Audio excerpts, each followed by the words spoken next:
Agora, oitavo, dando continuidade aqui ao nosso assunto ainda que está dentro de vozes verbais.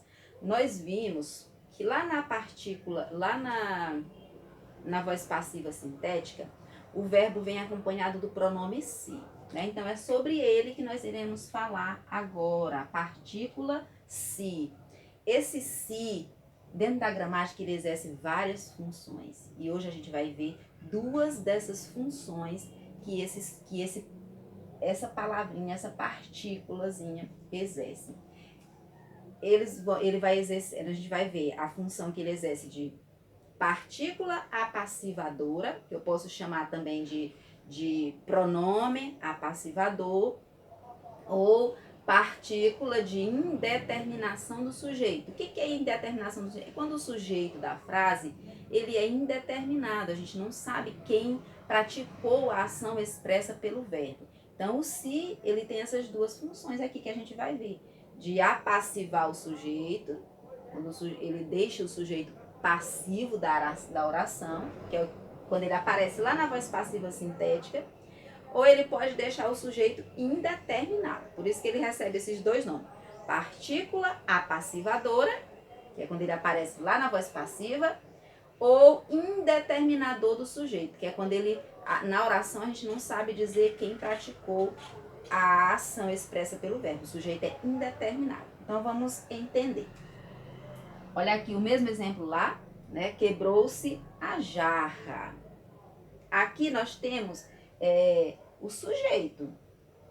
Aliás, a jarra, né? A jarra foi quebrada. Quando eu passo para a voz, ela é o sujeito aqui da oração. Quando eu passo lá para a voz passiva analítica, ela prova que ele é o sujeito. A jarra foi quebrada. Quebrou-se a jarra.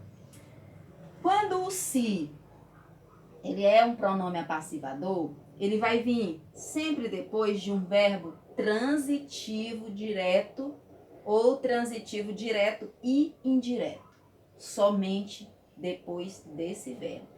Verbo transitivo direto ou verbo transitivo direto e indireto ao mesmo tempo. Nós temos aqui quebrou, o verbo quebrar. Quem quebra, quebra alguma coisa. Aqui nós temos um verbo transitivo direto. Quebrou o quê? Quebrou-se o quê? A jarra. Aqui, ó, o objeto direto, a jarra. Então, esse se, isso para vocês saberem identificar quando o se é pronome apassivador.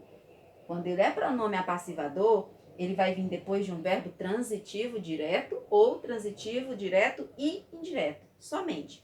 Outra dica, para eu saber se esse se é um pronome apassivador, eu tento transformar essa frase em voz passiva analítica.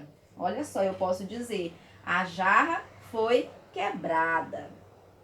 Então, aqui, se eu conseguir passar essa frase para a voz passiva analítica, é porque eu tenho aqui uma voz passiva sintética. Então, esse se é um pronome apassivador. Outra coisa que vocês precisam observar. Na voz passiva sintética, esse verbo ele vai concordar com o sujeito, certo? O sujeito aqui é a jarra. Quebrou-se a jarra. A jarra foi quebrada. Então, se a jarra está no singular, o verbo fica no singular. Se jarra estivesse no plural, ficava quebraram-se as jarras, tá? Porque o verbo concorda com o sujeito. Olha aqui o exemplo. Vendem-se frangos. Nós costumamos ver esse exemplo por aí, onde vende frango, escrito de forma errada, porque não é só um frango que é vendido. Então, como eu falei, o verbo ele deve concordar com o sujeito. O sujeito da oração aqui, frangos. Frangos são vendidos. Vejam, frangos está no plural. São vendidos mais de um frango, não é só um frango. Então, vendem-se, né? Vendem-se frangos. Sujeito no plural, o verbo concorda com esse sujeito. Se fosse apenas uma coisa, por exemplo, uma casa, por exemplo, vende-se esta casa. Vende-se esta casa. A gente costuma ver isso, né? Aí em algumas casas que estão à venda. Aí sim, esse verbo ficaria no singular, porque é só apenas uma casa que está sendo vendida. Casa, esta casa está sendo vendida.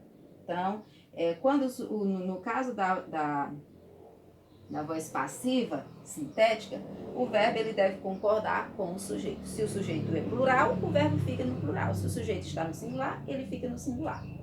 Certo? Aí agora vamos ver aqui estes outros 3 exemplos. Nós temos aqui, ó, vive-se bem aqui. Vamos ver como que eu vou saber. Eu tenho aqui um verbo viver, vive-se. Vive-se. Ele é um verbo intransitivo, tá? Era-se feliz aqui. Era é um verbo de ligação. Porque o verbo de ligação, ele vai estar ligado a uma característica do sujeito, que no caso aqui é feliz. Ele vai dizer o estado em que o sujeito se encontra, feliz. Então, por isso que ele é um verbo de ligação. Ele liga o sujeito à sua característica. Precisa-se de ajudante. Aqui nós temos um verbo transitivo indireto. O verbo transitivo indireto é aquele que vem com um complemento acompanhado de preposição. Olha só, que é o objeto indireto. Objeto indireto. Tá, quem precisa de alguma coisa. Precisa-se de quê? De ajudante. Nesses 3 exemplos, ó, o primeiro exemplo, verbo intransitivo, que é aquele verbo que não precisa de complemento. Quem vive, vive. É igual o verbo morrer. Ele não precisa de um complemento para que a frase tenha sentido. É diferente do verbo transitivo. Se eu digo só quebrou-se, mas quem quebra, quebra alguma coisa. Eu preciso dizer. O verbo transitivo ele precisa do complemento para a frase ter o seu sentido completo. Já o verbo intransitivo, ele não precisa de complemento. Eu digo só vive-se. Vive-se aqui, né? Não precisa dizer mais nada. Quem vive, vive. Quem morre, morre. Então, isso são verbos intransitivos. Verbos que não precisam de um complemento para ter sentido.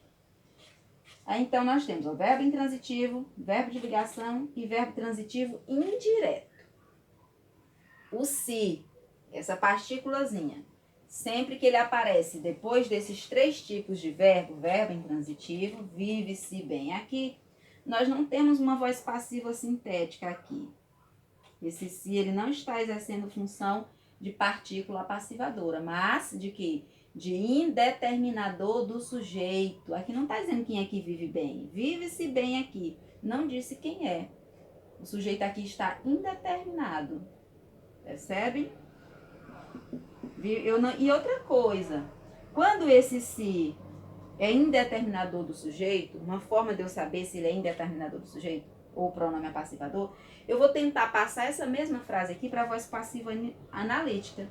Quando ele é indeterminador do sujeito, isso não é possível. Veja como é que ficaria. Aqui são vivido bem. Fica gramaticalmente correta essa frase? Não. Ou era-se feliz.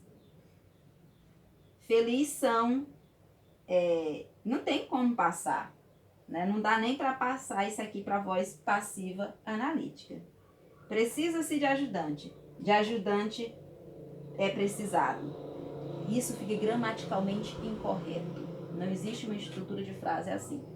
Então, quando vocês forem analisar para saber se esse se é partícula passivadora ou indeterminador do sujeito, vocês vão observar primeiramente o verbo, tá? Se é um verbo transitivo, direto, ele vai ser pronome passivador. Agora, quando for assim, se eu conseguir passar da voz para a voz passiva analítica, ó, a jarra foi quebrada, a casa está sendo vendida, ou frangos são vendidos, temos aqui um pronome apassivador. Agora, se eu tenho um verbo intransitivo, ou um verbo de ligação, ou um verbo transitivo indireto, então esse se será indeterminador do sujeito. A função dele aqui é apenas de tornar o sujeito indeterminado. Era-se feliz. Está dizendo quem era que era feliz? Não, é um sujeito indeterminado. Não está dizendo quem é que é feliz, né? Pode ser qualquer pessoa, pode ser você. Precisa-se de ajudante, verbo transitivo indireto. Quem precisa de alguma coisa. Ó, a preposição aqui acompanhando o objeto indireto, de ajudante. Verbo transitivo indireto.